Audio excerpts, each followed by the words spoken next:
¿Cómo saber si no eres budista? De Somsar Khyentse Rinpoche. Para el hijo de Suddhodana, príncipe de la India, sin el cual seguiría ignorando que soy un peregrino. Introducción.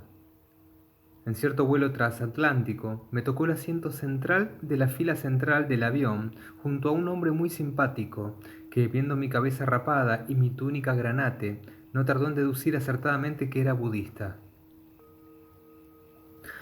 Dando por sentado que no comería carne, se ofreció muy amablemente, cuando llegó la hora de comer, a pedirme un menú vegetariano.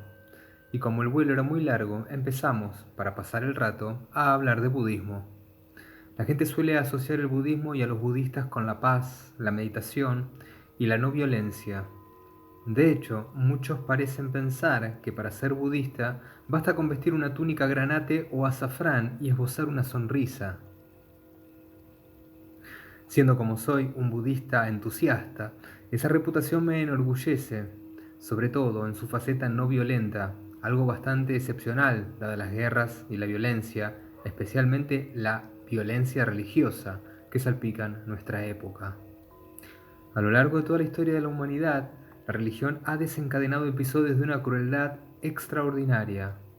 No es infrecuente ver en las noticias los estragos causados por el extremismo religioso, aunque creo que en ese sentido el budismo jamás ha apelado, para expandirse, al uso de métodos violentos. No obstante, como persona formada en el budismo, no deja de molestarme que el budismo únicamente se asocia al vegetarianismo, la no violencia, la paz y la meditación, porque creo que cuando el príncipe Siddhartha renunció a las comodidades y los lujos de la vida palaciega para dedicarse a la búsqueda de la iluminación, debía ir tras algo más que la pasividad y la vida en el bosque. Aunque la esencia del budismo sea muy sencilla, resulta no obstante difícil de explicar. De hecho, su extensión, complejidad y profundidad son casi inconcebibles. Pero, por más que no sea religioso ni teísta, es difícil presentarlo de un modo que no parezca teórico y religioso. Por otra parte, los ropajes culturales de los que ha ido revistiéndose a lo largo de su expansión por todo el mundo han dificultado aún más, si cabe, su comprensión. Tengamos en cuenta que la misma fascinación que acompaña a los ornamentos, las deidades, el incienso, las campanas y los sombreros multicolores puede también distraer nuestra atención de las cuestiones fundamentales. La frustración que me provoca el hecho de que las enseñanzas de Siddhartha no resulten lo suficientemente atractivas se combina en ocasiones con mi propia ambición y me lleva a pensar en la posibilidad de reformar el budismo, haciéndolo más sencillo, más exacto y más directo.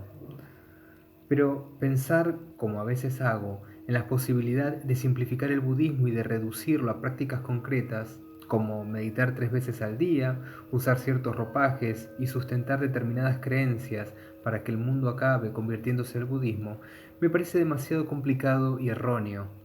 En tales ocasiones creo que si consiguiera algo semejante, las prácticas darían un resultado inmediato y tangible y habría mucho más budistas. Pero cuando me recupero de semejantes fantasías, cosa que rara vez ocurre, no me queda más remedio que reconocer que un mundo lleno de personas que se llamasen budistas no necesariamente sería un mundo mejor. Hay quienes creen erróneamente que el Buda es el dios del budismo, y también los hay que, aun en países reconocidamente budistas como Corea, Japón y Bután, tienen una visión teísta del Buda y del budismo. Por este motivo, en este libro empleo sin distinción los nombres Siddhartha y el Buda, para que el lector no olvide que Siddhartha no fue más que un hombre que acabó convirtiéndose en el Buda.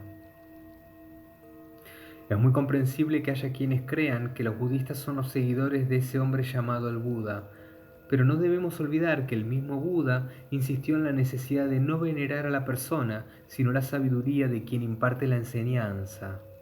También hay quienes creen que la reencarnación y el karma son las creencias esenciales del budismo, pero tal visión, como muchas otras, está completamente equivocada.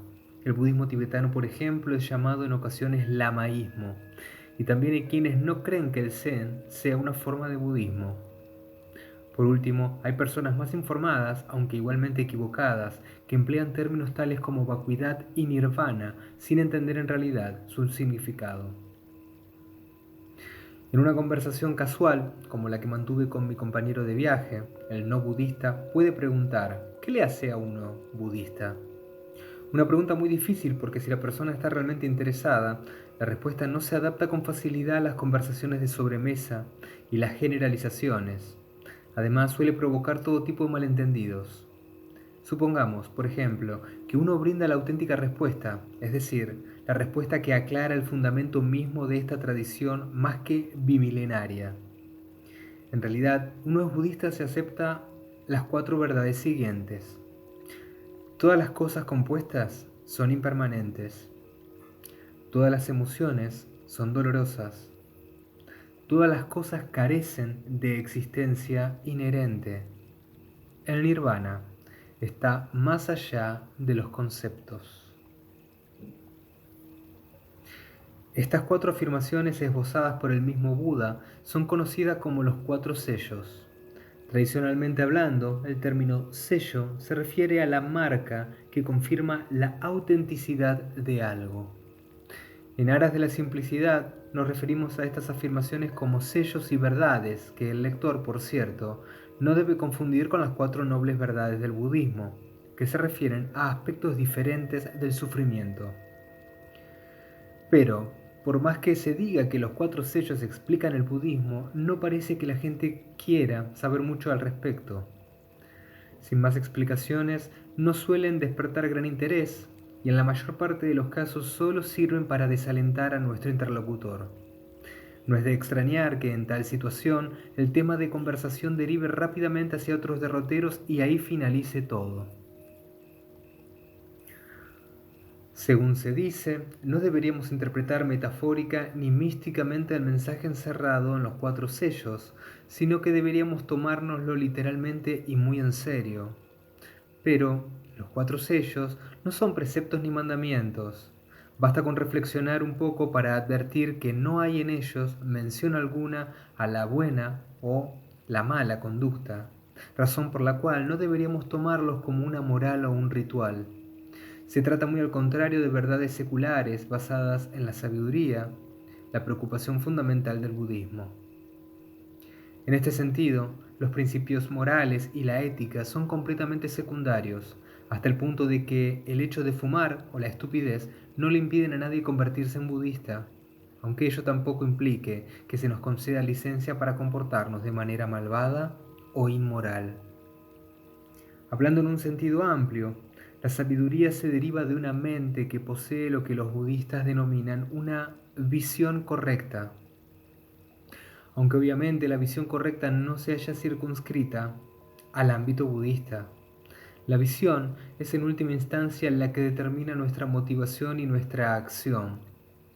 Ella es, en el camino del budismo, la mejor de las guías. Y si además de los 4 sellos podemos adoptar algunas conductas sanas, seremos mejores budistas. Pero ¿cuáles son las razones que explican que uno no sea budista? Uno no es budista si no puede aceptar que todas las cosas compuestas o creadas son transitorias y cree, por el contrario, en la existencia de alguna sustancia o concepto esencial que sea permanente.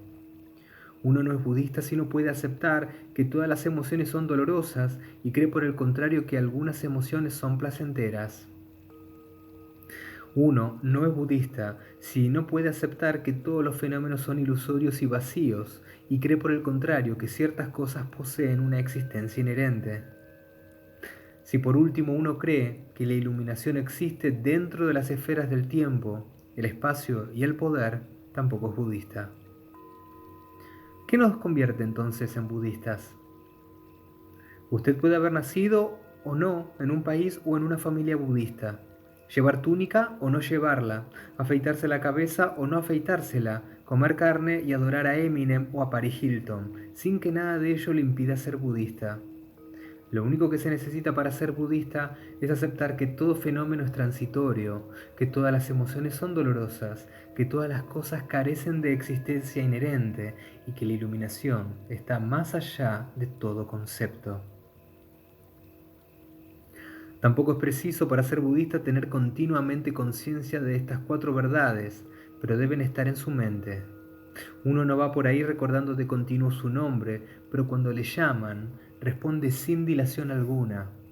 Así pues, cualquier persona que admita estos 4 sellos, por más que lo haga independientemente de las enseñanzas del Buda, e incluso en el caso de no haber escuchado siquiera el nombre del Buda Shakyamuni, puede considerar que se halla en su mismo camino. Al poco de explicar todo esto, mi compañero de avión escuchó unos suaves ronquidos procedentes de su asiento y me di cuenta de que estaba profundamente dormido.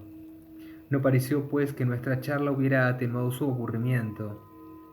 Me gusta generalizar y en este libro el lector encontrará muchas generalizaciones, pero me justifico a mí mismo pensando que, aparte de las generalizaciones, los seres humanos no tenemos muchas formas de comunicarnos, lo que obviamente ya es una generalización.